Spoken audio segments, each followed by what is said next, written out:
나오면 너희가 어떤 기준으로 어디서 묶어서 골라야 되느냐 이거를 매일 해야 됩니다. 매일. 뭐 방학 때만 잠깐 잡아서 될 문제가 아니에요. 너희들 이거는. 그래서 계속 해야 된다는 거고요.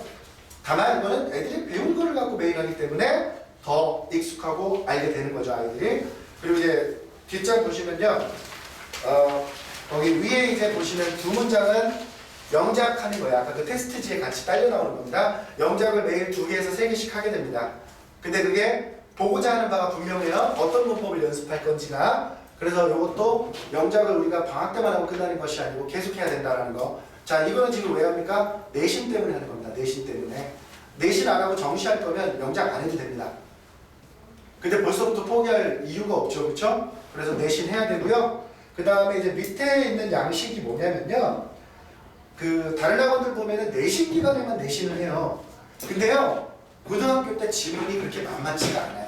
1학년 때는 그나마 할만합니다. 많지 않기 때문에. 근데 이제 2학년 올라가면서 아이들이 손을 놓게 돼요. 그러니까 어떤 친구들이 있냐면 지금도 분명히 있을 거예요. 문장 다 외우려고 하는 친구들이. 막 다 써가면서. 절대 안 됩니다. 그거 진짜로. 이게 한두 문장일 때는 가능해요. 특히나 이제 뭐 중3 대봤자 지문이 그렇게 많지 않기 때문에 가능한데 고등학교 올라오는 순간 이건 끝나요. 게임 셋이거든요. 여기서. 못 외웁니다. 그러면 아이들은 뭐냐면 불안한 거예요. 내가 정말 이게 될까? 이렇게 해석만 해서 될까? 그러면서 불안하니까 외웁니다. 근데요. 다 못 외워요. 한 60% 하다가 시험장 가는 거예요. 근데 그런다고 해서 했던 부분을 다 맞출 수 있느냐? 안 됩니다. 왜? 서술형 어법으로 나오면 못 푸니까. 그러니까 결국에는 기초가 탄탄해야 됩니다. 어떤 지문이 오더라도 내가 해결할 수 있게. 그렇게 준비를 해야 되니까 저희가 이 내신 관리 양식이 있어요. 그래서 요걸 일주일에 한 번씩 걷어요. 제가. 일주일에 한 번씩 걷고 여기는 어휘도 다 테스트를 보고요. 그 밑에 이제 파트 2 보면은 해석이 안 되는 문장을 쓰라고 했잖아요. 근데 요게 이제 칸이 이렇게 적은 게 아니고 한 2~3페이지 됩니다. 그래서 여기다가 써오면 제가 해석을 다 정확하게 해주고요. 이 자료는 또 어떻게 되느냐? 내신 준비할 때 서술형 변형, 문법 변형으로 시험을 보게 돼요. 왜? 애가 어려워했던 문장이니까. 그 다음에 이제 오른쪽 파트 3는요.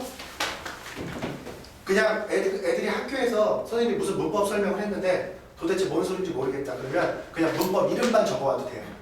어떤 친구들은 그것도 잘 못 알아듣고 막 외계어 써오는데 그래도 이제 보면 알잖아요. 저는. 그래서 거기에 대한 피드백 주고요. 영작도 같이 제공을 합니다. 이 전체는 전부 다 내신 때문에 하는 거예요. 수능만 가지고 할 거면 그냥 해석 계속하고 문제 이제 풀이 방식 얘기하고. 근데 이제 국어랑 다른 점이 있어요. 어차피 언어이긴 하지만 영어 같은 경우에는 이게 안 되면 이 두 가지 영어의 기본입니다. 이게 해석 틀과 어휘. 이 해석 틀에는 문법과 문법의 활용의 이야기가 들어가는 거예요. 문법과 문법 활용. 그리고 이 어휘는 이제 계속 독해하면서 쌓는 거고요.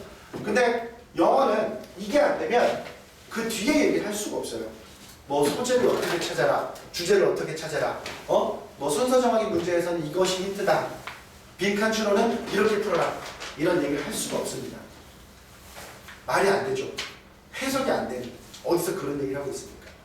그리고 지금 EBS도 뭐 계속 이제 연계교육 나오는데 결국엔 뭐냐면요. EBS 이외의 지문이 문제가 되는 거예요. EBS도 그냥 이제 너무 쉽게 되니까 애들이 그 이번에 이투스에서도 그러다가 막 뉴스에 나왔잖아요. 한글로 외우게 하는 거. 영어 공부를 한글로 하게 해요. 근데요, 그거는 100점을 맞기 위한 방법은 절대 아닙니다. 이 밑에 아까 6, 7, 5, 6, 7 등급 있는 아이들한테 야, 니네 지금 50점, 60점이잖아. 니네도 80점 맞을 수 있어. 70점 맞을 수 있어. 요 방법이지 상위권 애들은 절대로 그런 인강을 보지 않습니다. 외고 애들은 아예 EBS를 그냥 하루에 끝내는 애들도 있어요. 하루 날 잡아가지고 그냥 쓱 풉니다. 쓱 푸는 것도 아니죠. 풀 필요도 없죠. 사실 문제 그렇게 안 나오는데 뭐하러 풉니까 저렇게. 그냥 답 달아가지고 쓱 읽습니다. 그리고 내가 이 문장 좀 안 되네. 어휘 몇 개 안 되네. 그럼 끝이에요. 그리고 수능 전에 한번 쓱 보면 되는 거죠. 그러니까 결국에는 중요하지 않다는 얘기예요. EBS는 어머니들 EBS 봐가지고 영어 실력 향상되지 않아요. 그건 그냥 문제집입니다. 문제집입니다. EBS에서 해석 이렇게 해라 안 가르쳐요. 학교에서도 마찬가지고요. 지금. 그러니까 결국에는 지금 고등학교 과정은 아이들이 중학교 때 이것이 되어 있다 라는 가정하에 진행이 됩니다. 그래서 서술형도 내는 거고요. 어법 문제도 내는 겁니다. 왜? 아이들이 이미 중학교까지 해온 게 있는데 고등학교에서 그런 설명을 안 해요. 근데 아까도 이제 그 뭐 수시 학교 얘기했지만 학교라는 것이 사실은 그렇습니다.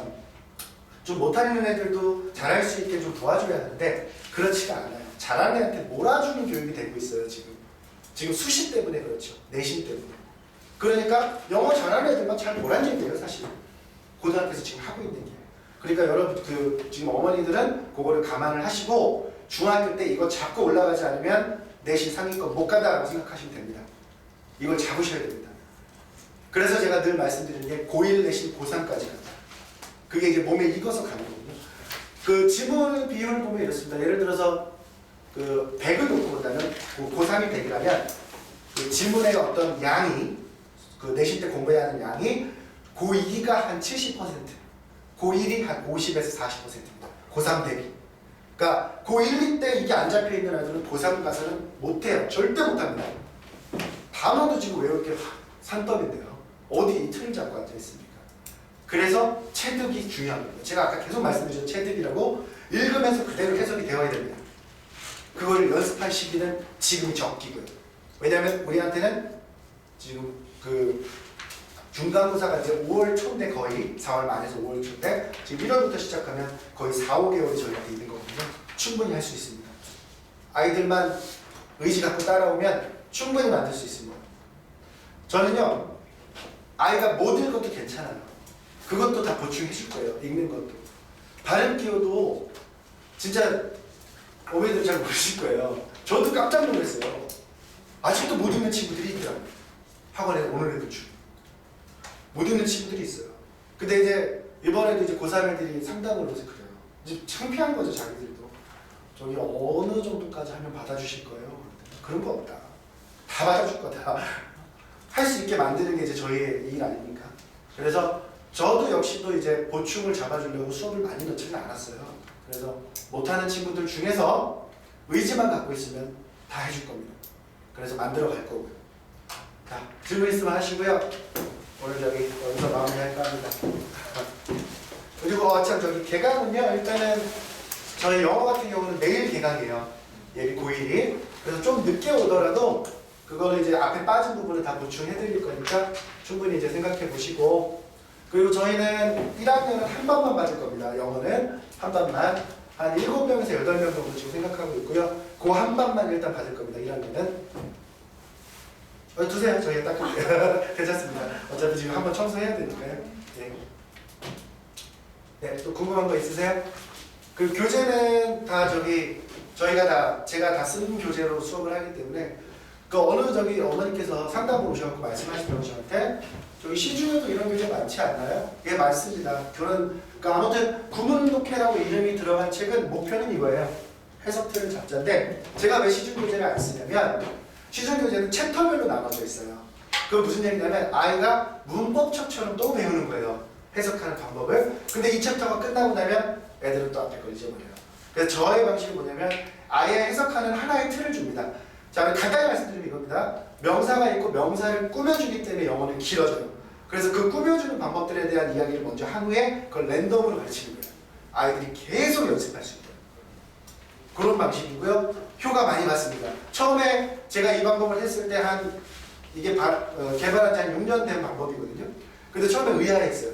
근데 나중에 아이들이 하고 자기들도 이제 나중에 얘기를 하더라고요. 처음엔 될까 했는데 깜짝 놀라는 거죠. 해석이 되고 영작을 쓰고 있으니까. 꼼수를 부린 건 아니고요. 영어 만드는 어순에 따라서 정리를 했을 뿐입니다. 문법을 활용하는 정리를 한 겁니다. 제가 뭐 이렇게 사이비처럼 아이들한테 없는 거 가르치는 거 아니고요. 그래서 제가 이제 자신 있게 말씀드리는 게 방학 때만 하더라도 틀은 잡을 수 있다. 거기에다가 계속 반복을 하면서 이렇게 쌓야 된다. 이겁니다. 자, 또 질문 있나요? 자, 뭐 여기서 끝나는 게 아니고 그 궁금한 점 있으면 언제든지 전화 주시고요. 전화 주시고 찾아오시면 또 저희가 친절하게 상담해 드리겠습니다. 아무튼 긴 시간 너무 감사드리고요. 오늘 조심히 돌아가시기 바랍니다. 감사합니다.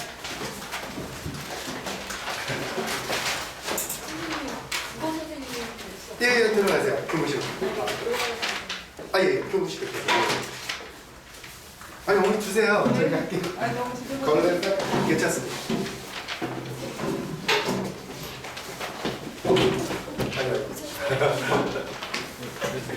껐어?